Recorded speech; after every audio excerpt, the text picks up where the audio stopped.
will integrate one API call by using XOIS. Okay, so let me share my screen and start integration of our API call. Okay, let me share my screen. Give me 1 minute of time. I will do my screen. Okay, first what I'm going to do is install the. So I'm like for here to making any API call, I'm like establish the communication between the API to front end. We should use the XOS.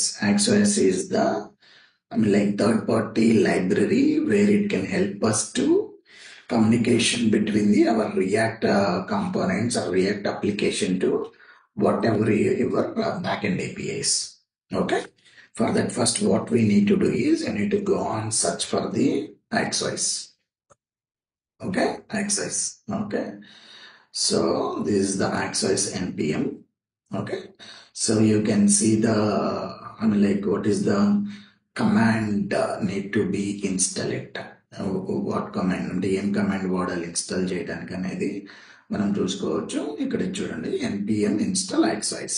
npm install XOS. మనం npm వాడుతున్నాం కాబట్టి ఓకేనా. So what I'm doing is I'm going here and install the install npm XOS. Okay, yeah. So I clicked on it. Yes, it click చేయగానే first I can go and check the package.s package.json whether it is installed or not. See, ఇక్కడ చూస్తే మనకి XOS was added into our project. XOS was added into our project. So now what we can do is for integration of our XOS, okay, for integration of our XOS, we can go with the separate component. We will create a separate component. Okay, so what I'm doing is I'm going here and create a component called, okay, component called what we can do, let's example posts dot JS అనుకుందాం. ఎందుకంటే మనకి ఇప్పుడు dummy ఏపీఐతో చేస్తాం కాబట్టి will go for the dummy API. ఓకేనా. So post కాబట్టి instead of this one what I can do is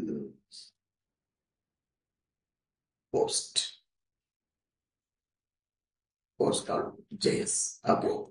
so first మనం చేయాల్సింది ఏంటి, what is the first step always we have to do it? What is the first step we have to always do it? Import React. So I was imported the React, and next what I need to do is function post. Okay, function post. Then what I have to do it here, so export default post. See, this is what we have to do it, right? Okay. So now before here it is the different actually. మనం ఇక్కడ నార్మల్గా అయితే మనం ఒక component రాసేటప్పుడు ఏం చేస్తాము అంటే ఫ్రంట్ ఎండ్ అంటే యూఐని డిజైన్ చేసుకొని తర్వాత యాక్షన్స్ డిఫైన్ చేసి పెట్టుకుంటాం. కానీ ఇక్కడ ఏంటి, మనకి యాక్షన్ చేసిన తర్వాత యూఐ చేస్తాం. ఎందుకు అంటే we don't know what kind of data we're getting from the back end. Right. So అలా వాట్ కైండ్ ఆఫ్ డేటా చూసుకోవడం కోసమే మనకి పోస్ట్ మ్యాన్ అనే ఒక టూల్ ఉంటుంది. ఆ పోస్ట్ మ్యాన్ టూల్లో మనం వెళ్ళి మన ఏపీఐ ఏదైతే చేస్తున్నామో ఏపీఐని హిట్ చేస్తే we can get it. That's how we need to do it. Okay. ఇక్కడ మనము ఏం చేద్దాము అంటే ఇక్కడ మనం చేయాల్సిన ఫస్ట్ థింగ్ ఏంటి అంటే we need to be create actions. 1 by 1 actions create చేసుకుంటూ వెళ్ళాలి. 1 by 1 యాక్షన్స్ క్రియేట్ చేసుకుంటూ వెళ్ళాలంటే ఇందాక నేను చెప్పినట్టు ఫస్ట్ మనం ఏం చేయాలి అంటే వీ నీడ్ టు క్రియేట్ ఒక ఫంక్షన్ క్రియేట్ చేద్దాం. ఏంటి, ఫెచ్ ద డేటా. దేనికి?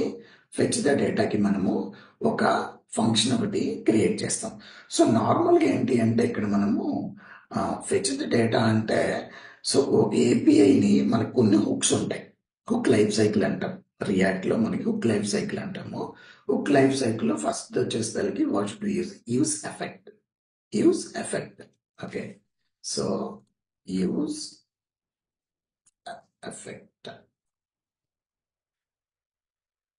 I'm just showing you like what is the use effect. The use effect hook is used to perform a side effects of your functional components such as fetching a data. What it is fetching a data, subscribing to external event, or manually changing the DOM. Okay, so చూడండి ఇక్కడ what is the use effect ఎందుకు use చేస్తాం మనము? To use effect hook is used to perform a side effects of your functional component such as fetching the data. మనం ఇక్కడ ఏం చేస్తున్నాం? We're doing fetching a data. Or ఇంకొక option ఏంటి? Subscribing to external events and manually changing the DOM. Okay, right now what we are doing here, two things. One is for the fetching the data and manually changing the DOM. These two things we are going to do it. Okay, so for that purpose we will use the use effect అనేది మనము use చేసుకుందాం. Okay, so ఎలా use చేయాలంటే use effect అనేది, so it is first of all use effect use చేయాలంటే we need to import it from the React. Okay, so what I am doing here, use effect. Use effect, the reason why it is needed with the see, this is the use effect. Use effect ni import cheskoli. Use effect is nothing but another method into the React library. Okay, so now what I am doing is here use effect. Use effect is nothing but a function again, right? Use effect is nothing but a function. మనం నార్మల్గా ఈ use effect మనం ఏం చేసుకోవచ్చు అంటే we can write in to like మనము ఎటు starting నుంచి కూడా మనం యారో ఫంక్షన్స్ రాస్తున్నాం కాబట్టి we will go with the arrow functions. Okay, use effect. Okay, use effect will expect the parameters. This is how we need to implement it. ఏం చేద్దాం use effect లో?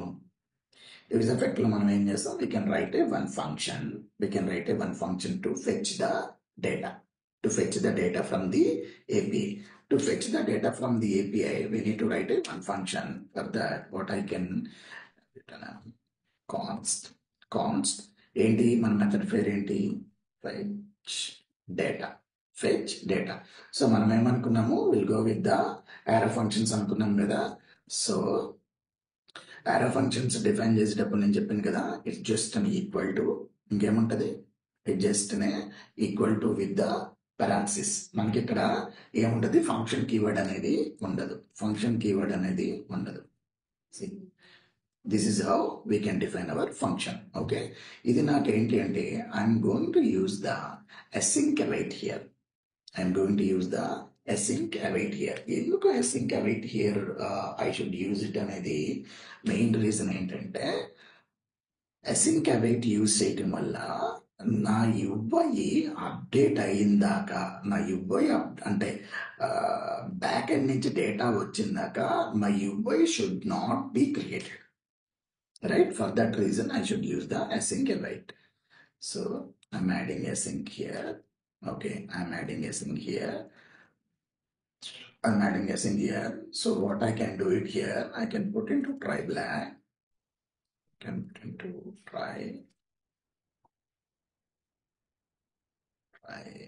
catch black. Okay, so I can try. Always it would be catches as an error. Some just అంటే మనకి first రాసేటప్పుడు ఏమంటారు, error రాకుండా just put the catch is ఈ. ఓకేనా? సో ఇక్కడ నేను ఏం చేస్తున్నాను? Const response. నాకు రెస్పాన్స్ ఇక్కడ దీంట్లోకి రావాలి. ఏం వాడాలి? యాక్సైజ్ వాడాలి. ఇప్పుడు యాక్సైజ్ వాడాలంటే నేను ఏం చేయాలి? ఇక్కడ యాక్సైజ్ వాడాలంటే నేను చేయాలి? ఫస్ట్ ఇంపోర్ట్ చేసుకోవాలి. ఓకే, ఇంపోర్ట్ యాక్సైజ్ నేను ఇంపోర్ట్ చేసుకున్నాను. సో ఇప్పుడు యాక్సైజ్ ఇంపోర్ట్ చేసుకున్న తర్వాత axios is the communication between the our అంటే మనం ఏదైతే యూఆర్ఎల్ ఇస్తామో అడ్రస్ ఇస్తామో అడ్రస్కి వెళ్ళి డేటా తెచ్చే బాధ్యత ఎవరిది? యాక్సెస్ది. ఓకేనా? ఇప్పుడు మనం ఏం చెప్తున్నాము? అసింక్ వాడాం కాబట్టి we should use await access dot get ఎందుకు వాడతాం ఇక్కడ మనం? To fetch the data. Get అంటే ఏంటి? నేను ఇక్కడ ఆల్రెడీ మీకు చెప్పాను. We have 4 methods. One is for the get, one is for the post, one is for the put, the another one is the delete. These are all the 4 methods where we should use to communication from your front end to back end. Right? Get is used to get the data, post is used to post the data, put is used to already ఉన్న existing ఉన్న డేటాని update చేయడానికి, delete is used to delete the record from the data like table already existing లో ఉన్నది delete చేయడానికి మనం వాడతాం. Okay, XOS. So what it will expect this is the URL. మనకి డమ్మీ యూఆర్ఎల్స్ ఎక్కడ ఉన్నాయి? ఓకే, డమ్మీ యూఆర్ఎల్స్ మనకి JSON place holder అని ఉంటుంది. JSON place holder. See, this is the JSON place holder. In the JSON place holder, what we can do is post. We can go with this. See, this is our URL. Okay, I'm passing the URL here like this. Okay, and ఇప్పుడు ఏమవుతుంది? Actually ఈ response లోకి data అంతా కూడా response లో ఉంటుంది. అంటే ఇప్పుడు యాక్సెస్ ఏం చేస్తుంది? వెళ్ళి డేటాను తీసుకొస్తుంది. ఆ డేటాను తీసుకొచ్చి రెస్పాన్స్ లో స్టోర్ చేస్తుంది. రైట్, ఇప్పుడు ఆ రెస్పాన్స్ లో స్టోర్ చేసిన డేటాని నేను యూఐలోకి అప్డేట్ చేయాలి. రెస్పాన్స్ లో స్టోర్ చేసిన డేటాని యూఐలోకి నేను అప్డేట్ చేయాలి. అలా అప్డేట్ చేయాలంటే నేను ఏం చేయాలి? ఇప్పుడు ఆ రెస్పాన్స్ యూఐకి పంపించడానికి నాకు ఒక వేరియబుల్ కావాలి. ఆ రెస్పాన్స్ని యూఐకి పంపించడానికి నాకు ఒక వేరియబుల్ కావాలి. గ్లోబల్ వేరియబుల్ ఒకటి కావాలి. అలా గ్లోబల్ వేరియబుల్ కావాల్సినప్పుడు నార్మల్గా మనం ఏం చేస్తాము? ఇంకొకటి మొన్నటిదాకా వాడాం. ఏంటిది అది? డేటాని స్టేట్ మేనేజ్మెంట్ చేయడానికి మనం ఏం వాడాం? యూజ్ స్టేట్ అనేది ఒకటి వాడాం. గుర్తుందా లేదా? యూజ్ స్టేట్ అనేది ఒకటి వాడాను. So use state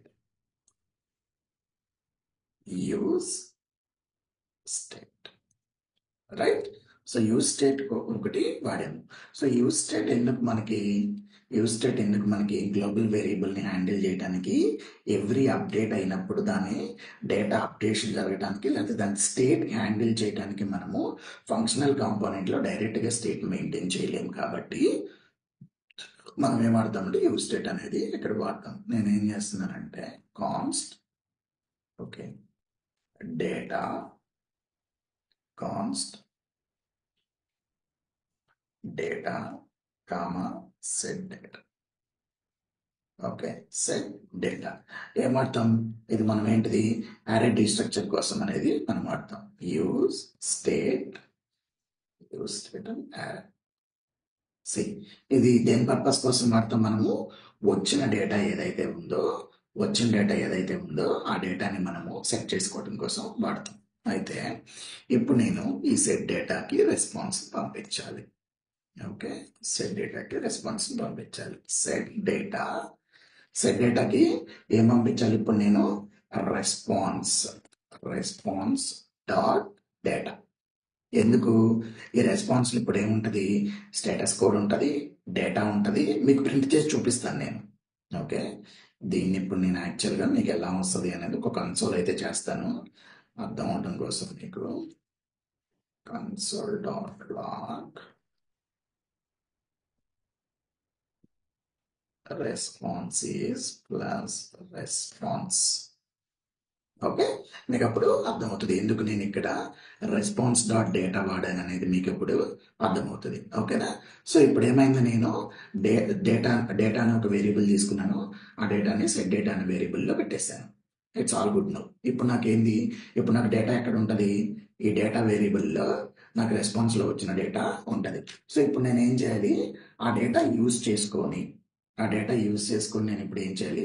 I should call fetch function. నేను ఇంకా కాల్ చేయలేదు. ఓకే, ఫెచ్ ఫంక్షన్ నేను ఇంకా కాల్ చేయలేదు. ఎందుకు ఫెచ్ ఫంక్షన్ నేను కాల్ చేయాలి అంటే, ఫస్ట్ నా డేటా సెట్ చేసుకొని యూఐని సెట్ చేసుకోవాలి. నేను యూఐని అయితే సెట్ చేయాలి కదా. నేను ఇంక ఇప్పుడే కాల్ చేయట్లేదు. నేను ఇప్పుడు ఏం చేస్తున్నాను? ఇక్కడ యూజ్ ఎఫెక్ట్ అయిపోయిన తర్వాత సో యూజ్ ఎఫెక్ట్ లో రిటర్న్ ఏమొస్తుంది అంటే, యూజ్ ఎఫెక్ట్ లో నాకు రిటర్న్ ఏమొస్తుంది అంటే యారే వస్తుంది. యూజ్ ఎఫెక్ట్ లో నాకు రిటర్న్ ఏమొస్తుంది, యారే వస్తుంది. అందుకని చెప్పేసి నేను ఇక్కడ ఒక యారే పెట్టుకుంటున్నాను. సో దీనికంటే ముందు నేను ఏం చేయాలి అంటే ఫెచ్ డేటా అనే మెథడ్ నేను ఇక్కడ కాల్ చేయాలి. ఫెచ్ డేటా అనే మెథడ్ ని కాల్ చేయాలి. Okay, now we're setting use effect call అవుతుంది.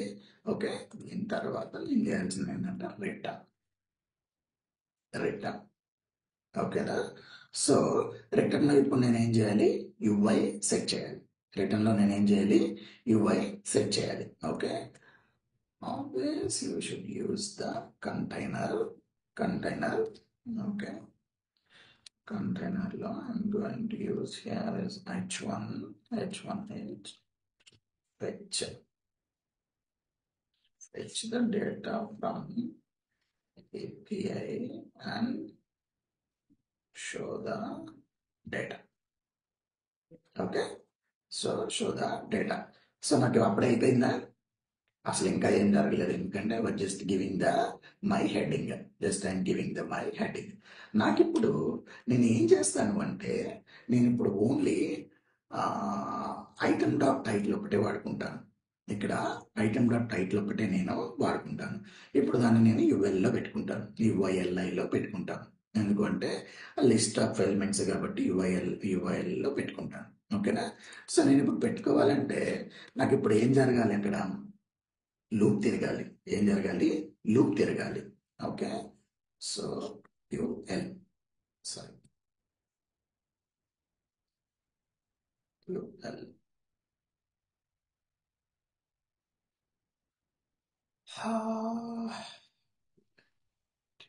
UL right. ఇప్పుడు ఏం జరగాలి, యుఎల్ ఏం జరగాలి నాకు, సో లూప్ తిరగాలి. యుఎల్ ఏం జరగాలి, లూప్ తిరగాలి. దానికోసం నేను ఏం చేస్తున్నానంటే ఇక్కడ, సో లూప్ తిరగడం కోసం రాసుకునేది ఇక్కడ. Okay, data.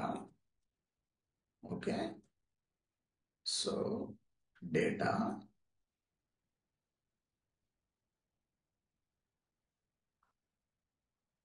సో డేటా ఎందుకు, నాకు డేటాలో ఉంది కాబట్టి. ఏంటది? సో నాకు ఏదైతే ఏపీఐ నుంచి వచ్చిన రెస్పాన్స్ ఎక్కడ ఉంది, ఇప్పుడు డేటాలో ఉంది. అందుకని data dot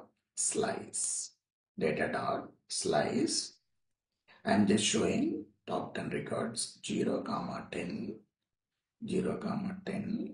dot map.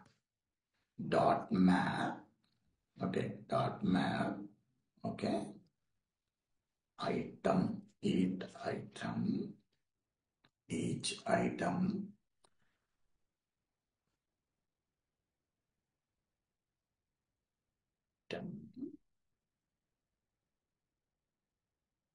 right.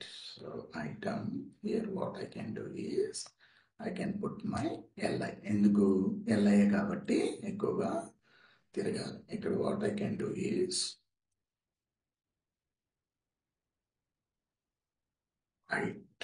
item dot title. ఇది మనకి ఇక్కడ ఏముంది, టైటిల్ ఉంది కాబట్టి I can put the title is here. Okay, so ఇక్కడ మనకి ఇంకొక ప్రాబ్లం ఏమొస్తుంది అంటే, ఈ యుఐ బిల్డ్ అయ్యేటప్పుడు మనకు వచ్చే ప్రాబ్లం ఏంటంటే, ఇక్కడ ఎల్ఐ ఏదైతే ఉందో ఎల్ఐ ఐటమ్కి ఐడి ఒకటి జనరేట్ చేయాలి మనం. ఓకే, ఐడి ఒకటి జనరేట్ చేయాలి. సో ఐడి జనరేట్ చేయకపోతే ఏమవుతుంది అంటే, లూప్ తిరిగేటప్పుడు so LI like UI update అయ్యేటప్పుడు మనకు ఒక కీ వాల్యూ పేర్ ఇష్యూ వస్తుంది. ఒక కీ సపరేట్ అంటే యూనిక్ ఎల్ఐ ఎలిమెంట్స్ని క్రియేట్ చేయడానికి మనకి ఇష్యూ వస్తుంది. సో దానికోసం నేను ఏం వాడతాను అంటే, ఇక్కడ కీ అనేది వాడతాను. కీ. ఓకే, ఈ కీకి నేనేం వాడతానంటే ఐటమ్ డాట్ ఐడి. ఎందుకు ఐటమ్ డాట్ ఐడి వాడానంటే, item dot ID is the unique value of here our JSON.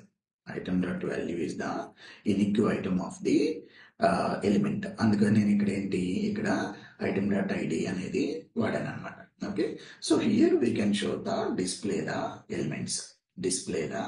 Elements. ఓకేనా? సో మనకి ఇక్కడ ఇంకొక ఆప్షన్ ఏంటి అంటే, so these are all the ఇక్కడ మనం ఫెచ్ అనేది మెథడ్ కాల్ చేసాము, యూజ్ ఎఫెక్ట్ అనేది వాడాము. So return everything is fine. But ఇప్పుడు నేను ఇక్కడ ఏం చేయాలి, ఈ పోస్ట్ అనే దాన్ని I can go on keep in to my app.js. My app.js లో నేను వెళ్ళి ప్లేస్ చేయాలి. Why or like what I can do is I can put into my home element. Already ఇక్కడ పెట్టేసాను కాబట్టి I can go and put into my home element. Okay, so div ఇక్కడికి వెళ్ళి నేను ఇక్కడ ఏం చేస్తాను అంటే I can put into what is that element name, post.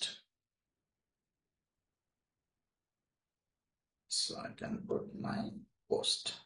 Okay, so post ఇక్కడ ఇంపోర్ట్ అవ్వలేదు. I can import it here, import post. Right. I can do npm fetch. Here I got the fetch. యాక్చువల్గా మీరు ఇక్కడ observe చేస్తే what it is happening, ఇప్పుడు నేను ఇలా refresh చేసిన తర్వాత ఈ డేటా వచ్చేదాకా మనకు తెలియలేదు. ఇట్స్ లోడింగా అన్లోడింగా అనేది. What we can do is, మనము ఈ డేటా లోడ్ అయ్యే లోపు లెట్స్ టేక్ అన్ ఎగ్జాంపుల్, ఒక 30 seconds లేకపోతే ఒక 40 seconds టైం పట్టింది అనుకుందాం. ఓకే, 30 seconds 40 seconds టైం పట్టింది అనుకున్నాం. దానికోసం మనం ఏం చేయొచ్చు అంటే లోడింగ్ అనే ఒక చిన్న టెక్స్ట్ చూపిద్దాం. లోడింగ్ అనే ఒక చిన్న టెక్స్ట్ చూపిద్దాం. దాన్ని ఎలా ఇంప్లిమెంట్ చేయాలి అనేది just will take a look now. దానికి ఫస్ట్ నేను ఏం చేయాలంటే UI ఒకటి రాసుకోవాలి. నేను ఏం చేయాలి, UI ఒకటి, ఒక చిన్న UI ఒకటి రాసుకోవాలి. దానికోసం నేను ఏం చేస్తానంటే I can create here if, ఇది ఇఫ్ ఎల్స్ కండిషన్ UI అన్నమాట. If else condition UI, if okay, if loading, actually మనకి ఇక్కడ లోడింగ్ అనేది parameter, I mean like loading అనే వేరియబుల్ లేదు. ఓకే, సో లోడింగ్ అనే వేరియబుల్ లేదు కాబట్టి I can go on create one variable loading, const okay, loading and set loading. So ఈ set loading అనేది మనకేంటి ఇక్కడ, ఇది వచ్చేసేదానికి I mean like boolean variable. ఎందుకు, నాకు ఇప్పుడు ఏం జరగాలి, లోడింగ్ అయ్యేంత వరకు లోడింగ్ అనే టెక్స్ట్ చూపించాలి. కాబట్టి ట్రూ ఆర్ ఫాల్స్ చూపించాలి, ఆపేయాలి. అంటే షో అండ్ హైడ్. నేను ఎప్పుడు చూపించాలంటే ట్రూ పెడతాను, చూపించకూడదు అన్నప్పుడు ఫాల్స్ పెట్టేస్తాను. దానికోసం నేను యూజ్ చేసేదంటే బులియన్ వేరియబుల్. కాబట్టి I can use here use state. By default గా నేను ఇక్కడ ఏం సెట్ చేస్తాను, ట్రూ సెట్ చేస్తాను. ఓకే, సో ఇప్పుడు నేనేం చెప్తున్నాను, ఇఫ్ లోడింగ్ అనేది గనక, లోడింగ్ అంటే సో లోడ్ అవుతుంది డేటా అనుకున్నప్పుడు నేనేం చేస్తానంటే సింపుల్ గా return. Okay, return. So return అంటే ఏంటి, మన UI అన్నమాట. Return p. Okay, loading. Okay, so ఇప్పుడు ఏం చెప్తుంది, లోడింగ్ అనేది ఇక్కడ చూపిస్తుంది. దాని తర్వాత కదా ఇక్కడికి వెళ్ళాలి. సో ఇప్పుడు నేను ఏం చేస్తాను, ఇక్కడ నాకు రిటర్న్తో అయిపోయింది. ఓకే, రిటర్న్తో అయిపోయింది. సో ఎందుకంటే నేను ఇక్కడ మీరు అబ్జర్వ్ చేయాల్సింది ఇంకోటి ఏంటి అంటే, I'm not going to do more than one element. That's why I did not use it here as the container element. Container element అనేది వాడలేదు. ఎందుకు కంటైనర్ ఎలిమెంట్ వాడకపోవడానికి రీజన్ ఏంటి అంటే, నాకు సింగిల్ ఎలిమెంట్ చాలా, ఇక్కడ ఓన్లీ లోడింగ్ అనేది ఒకటే చూపిస్తున్నాను. ఓకే, అంత బాగానే ఉంది. ఇది ఎప్పుడు ఫాల్స్ అవ్వాలి, ఈ లోడింగ్ ఆగిపోయి నాకు ఈ రిటర్న్కి ఎప్పుడు వెళ్ళాలి, ఈ UIకి ఎప్పుడు వెళ్ళాలి, నాకు వన్స్ డేటా వచ్చిన తర్వాత. ఓకే, దానికోసం నేను ఏం చేస్తున్నాను, ఎప్పుడు సెట్ చేస్తున్నాను, ఇది ఇక్కడ సెట్ చేస్తున్నాను. First set loading true. ఇది జరిగినప్పుడు లోడింగ్ అనేది కనపడమని చెప్తున్నాను. నేను ఎప్పుడు ఆఫ్ చేస్తాను, ఈ డేటా నాకు ఎప్పుడైతే వచ్చేసిందో, అంటే రెస్పాన్స్ డేటా, ఇక్కడ రెస్పాన్స్ డాట్ డేటా వచ్చేసిందంటే నాకు డేటా వచ్చేసినట్టు. డేటా వచ్చేసింది కాబట్టి నేనేం చేయాలి, ఇక్కడ డేటా వచ్చేసింది కాబట్టి నా లోడింగ్ ఆపేస్తాను. ఇక్కడ set loading falls.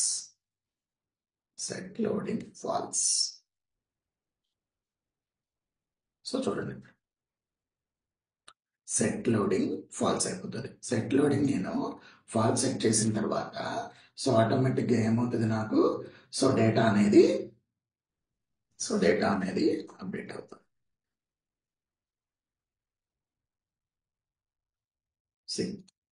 First loading అనే ఒక నిమిషం కనపడి మీకు వెళ్ళిపోతుంది చూడండి. ఎందుకంటే ఐఎమ్ లైక్ నాకు అంత ఫాస్ట్గా ఉంది ఇంటర్నెట్, దట్స్ వై లోడింగ్ అనేది జస్ట్ అలా కనపడి వెళ్ళిపోతుంది. లోడింగ్ అనేది నేను ఏం చేస్తానంటే ఒక చిన్న బ్యాక్గ్రౌండ్ కలర్ పెట్టి ట్రై చేస్తాను, ఎందుకంటే మీకు కనపడటం కోసం. Style style background colour loading వచ్చిపోతుంది. సో ఇప్పుడు మనకి అలా ఇన్ కేస్ ఎర్రర్ వచ్చింది అనుకుందాం, ఇన్ కేస్ ఎర్రర్ వచ్చింది అనుకుందాం. ఓకే, ఎందుకంటే ఇక్కడ నేను ఓన్లీ సక్సెస్ కేసు ఒకటే రాశాను, ట్రై ఒకటే రాశాను. ఒకవేళ క్యాచ్లోకి వెళ్ళిపోయింది అనుకుందాం. ఓకే, ఇన్ కేస్ క్యాచ్లోకి వెళ్ళిపోయింది అనుకున్నాం.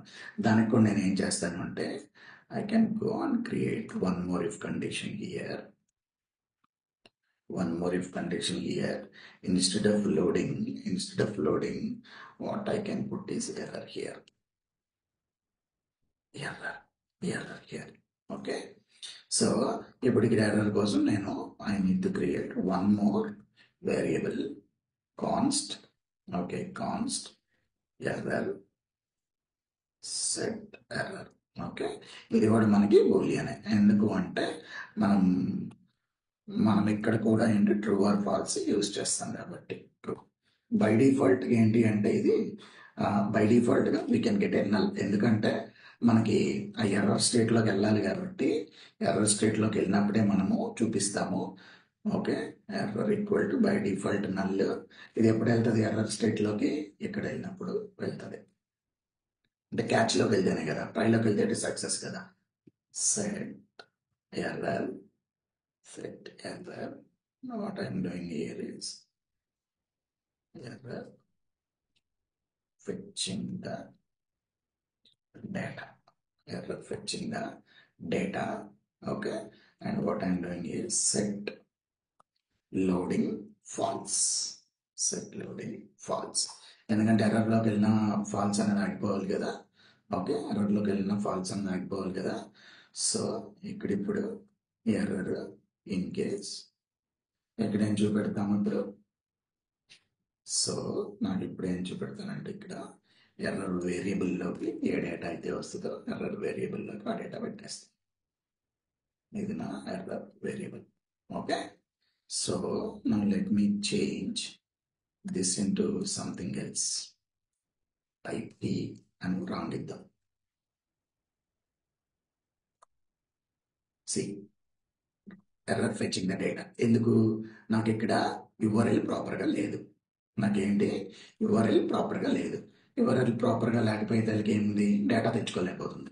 సో డేటా తెచ్చుకోలేకపోతుంది కాబట్టి నేను ఇక్కడ ఏం చేశానంటే ఎర్రర్ ఫెచింగ్ ద డేటా అనేది పెట్టేశాను. ఓకేనా, ఎర్రర్ ఫెచింగ్ ద డేటా అనేది పెట్టేశాను. ఇక్కడ నేను ఇప్పుడు ఏం చేయొచ్చు అంటే ఈ పట్టుకొని ఈలో ఏమేమి వస్తుంది అనేది కూడా ఐ కెన్ పెట్టెడ్ console.log ఈ console.log. మీరు ఇక్కడ అబ్జర్వ్ చేస్తే I can open and show you the inspect element here. Consoles ఏం ప్రింట్ అవుతుంది అనేది, కన్సోల్స్ ఏం ప్రింట్ అవుతుంది అంటే ఇక్కడ చూడండి ఏమొస్తుంది. ఇక్కడ జేసన్ పేజ్ హోల్డర్ పోస్ట్ 1 అనేది ఎర్రర్ వస్తుంది మనకి ఇక్కడ. ఓకే, రావట్లేదు. ఎందుకు? ఇప్పుడు ఎందుకంటే ఇది క్లిక్ చేస్తే మీకు there is nothing. ఓకే, ఇంకొక ఆప్షన్ ఏంటంటే నెట్వర్క్స్లోకి వెళ్ళినా కానీ యూ కెన్ షో ఇట్. ఇక్కడ మనకి మీరు చూడండి రెస్పాన్స్ ఫెయిల్డ్, ఏమీ రావట్లేదు హెడర్స్. ఓకేనా, రెస్పాన్స్ ఇస్ ఫెయిల్డ్. అదే మనం ప్రాపర్ యూఆర్ఎల్ ఇద్దాం. ఇక్కడ ప్రాపర్ యూఆర్ఎల్ ఇస్తే this is the proper URL. I'm going to write console.log of e here anyhow. Sorry, e. Okay, so ఇప్పుడు ప్రాపర్గా వస్తుంది కదా. ప్రాపర్గా వచ్చినప్పుడు anyhow I will get the data కదా. I got the data కదా. ఇక్కడ కన్సోల్ చూస్తే చూడండి, ఇక్కడ ఆబ్జెక్ట్ అని చెప్పేసి నాకు వచ్చేసింది. ఆబ్జెక్ట్ అని నాకు వచ్చేసింది. I'm going to I'm going to refresh it now and will stop it here. See, ఇక్కడ రెస్పాన్స్లో ఏముందో చూడండి. రెస్పాన్స్లో నాకు ఏమేమి ఉన్నాయి ఇక్కడ చూస్తే రెస్పాన్స్లో కాన్ఫిగ్ ఆప్షన్ ఉంది, డేటా ఉంది, హెడర్స్ ఉంది, స్టేటస్ కోడ్ ఉంది, స్టేటస్ టెక్స్ట్ ఉంది. ఇలా నాకు డిఫరెంట్ థింగ్స్ ఉన్నాయి. ఇప్పుడు నాకు కావాల్సిన డేటా ఎందులో ఉంది, దీంట్లో ఉంది. అందుకే నేను ఏం చేశానంటే రెస్పాన్స్ డాట్ డేటా అని పెట్టుకున్నాను ఇక్కడ. Response dot data. So response dot డేటాలో ఏముంటుంది, ఓన్లీ 100 రికార్డ్స్ ఉంటాయి. ఓన్లీ ఈ 100 రికార్డ్స్ ఉంటాయి. అదే రెస్పాన్స్ మొత్తం తీసుకోవాలంటే రెస్పాన్స్ డాట్ స్టేటస్ ఉంటుంది, టెక్స్ట్ ఉంటుంది, హెడర్స్ ఉంటాయి, కాన్ఫిగరేషన్ కూడా ఉంటుంది.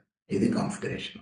ఓకే, సో ప్రజెంట్ మన కాన్ఫిగరేషన్తో పని లేదు, ఓన్లీ డేటానే నేను అప్డేట్ చేసుకోవాలి కాబట్టి I can take the data. Okay, ఇక్కడ నాకు ఓన్లీ 10 టైటిల్స్ ఎందుకు వస్తున్నాయి అంటే నేను ఏం చేశాను ఇక్కడ 10 టైటిల్స్ ఎందుకు వస్తున్నాయి, నేను ఏం చేశాను ఇక్కడ కోడ్లో నేను ఓన్లీ 10 రికార్డ్స్ రాశాను. లేదా నాకు ఇక్కడ 100 కావాలని పెట్టుకున్నాను. 100 కావాలని పెట్టుకున్నాను అనుకోండి. See, I got the 100 records. ఓకేనా? సో మనం ఇక్కడ చేసిన పాయింట్ ఏంటి అంటే let me explain the code here. Okay, first నేను ఏం చేశాను ఇక్కడ, step 1. Okay, step 1 should be I created a React component ఒకటి తీసుకున్నాను. ఓకే, రియాక్ట్ ని ఇంపోర్ట్ చేసుకున్నాను. Second step step 2 I created the component name. Okay, step 3 exported. Step 3 here is export చేసుకున్నాను. Okay, step 4 నేను ఏం చేశాను అంటే ఇక్కడ స్టెప్ 4 ఈస్ ఏం చేశాను, యూజ్ ఎఫెక్ట్ ని ఇంపోర్ట్ చేసుకున్నాం. స్టెప్ 4 యూజ్ ఎఫెక్ట్ అని ఇంపోర్ట్ చేసుకున్నా. ఓకే, ఇంపోర్ట్ చేసుకున్న తర్వాత నేను ఏం చేశాను, యూజ్ ఎఫెక్ట్ ఫంక్షన్ ని యూజ్ ఎఫెక్ట్ ఫంక్షన్ ఏం చేశాను నేను ఇక్కడ. సో యూజ్ ఎఫెక్ట్, సో ఇక్కడ యూజ్ ఎఫెక్ట్ లో నేను ఏం చేశాను, ఫెచ్ డేటా అని చెప్పేసి. So this is the step 5. Okay, use effect function ని వాడుకున్నాను. నెక్స్ట్ స్టెప్ 6 లో నేను ఏం చేశాను, అంటే ఐ క్రియేటెడ్ ఫెచ్ డేటా అనే ఒక మెథడ్ని నేను రాసుకున్నాను. ఆ ఫెచ్ డేటాలో నేను ఏం చేస్తున్నాను, నేను ఏ ఏపీఐ యూఆర్ఎల్ అయితే నేను కాల్ చేయాలనుకుంటున్నానో దానికోసం నేను ఇక్కడ ఒక రెస్పాన్స్ వేరియబుల్ ఒకటి పెట్టుకుని, ఇది local variable. This variable can't expose out side of this function. Okay, this variable can't expose the outside of the function. I created the variable here and const. Okay, so I put the response here, and once this variable called, I'm like the API ఎప్పుడైతే call అవుతుందో దీని response మొత్తం ఈ response లో ఉంటుంది. Okay, so ఇది నేను async await అనేది వాడాను. ఎందుకంటే ఈ రెస్పాన్స్ వచ్చిందాక నెక్స్ట్ ప్రాసెస్ ఏది జరగకూడదు అని చెప్పడం కోసం async await అనేది వాడాను. ఓకేనా? సో ఇప్పుడు ఇక్కడ ఈ రెస్పాన్స్ వచ్చిందాక ఏ వెయిట్ అనేది ఆపేస్తుంది. రెస్పాన్స్ వచ్చిన తర్వాత రెస్పాన్స్ లోకి డేటా స్టోర్ అవుతుంది. రెస్పాన్స్ లో డేటా స్టోర్ అయిన తర్వాత నాకు రెస్పాన్స్ డాట్ డేటా ఒకటే కావాలి కాబట్టి నేనేం చేశాను, ఒక గ్లోబల్ వేరియబుల్ తీసుకున్నాను. గ్లోబల్ వేరియబుల్ ఎందుకు, ఈ డేటా నేను యూఐకి పంపించాలి కాబట్టి. అలా పంపించాలంటే స్టేట్ చేంజ్ అయినప్పుడల్లా I should use the update కాబట్టి యూజ్ స్టేట్ అనే మెథడ్ వాడుకున్నాను. అందుకే data variable set data. So నేను ఇక్కడ ఏం చేస్తున్నాను, సెట్ డేటాలో రెస్పాన్స్ డాట్ డేటా అనేది సెట్ చేసుకున్నాను. ఓకే, సో అయిపోయిన తర్వాత ఆ మెథడ్ నేను కాల్ చేసుకున్నాను, ఫెచ్ డేటా అని. ఓకే, ఇక్కడ ఏం చేశాను, రిటర్న్ లో ఫెచ్ డేటా అని చెప్పేసి డేటాలో ఇప్పుడు నాకు డేటా ఉంటుంది. ఓకే, ఈ డేటా అనే వేరియబుల్లో నాకు డేటా ఉంటుంది కాబట్టి ఇక్కడ నేను ఏం చేస్తున్నాను, డేటా డాట్ స్లైస్.